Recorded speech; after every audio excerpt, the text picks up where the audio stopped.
ત્યાં જાઓ ને તો તમે કોઈ દિવસ નિર્ભય નહીં થાવ અને ભય મુક્ત કરી દીધો છે. મરવાનો ભય કાઢી નાખ્યો સદગુરુએ અને મરવાનો ભય તમારો તઈ જ મટે કે તમે દેહથી પર થાવ.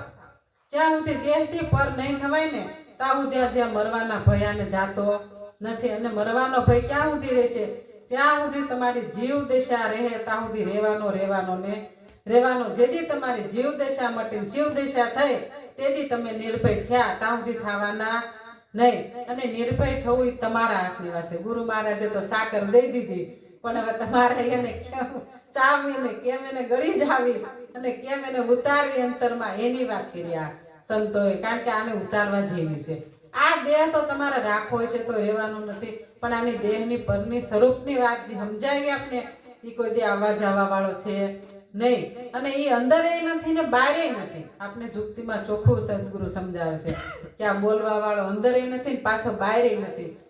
એનો માર્ગ બતાવશે કે ક્યાંથી બોલે છે. જો એ સમજાઈ જાય ને તો ઘણું બધું પકડમાં આવી જાય.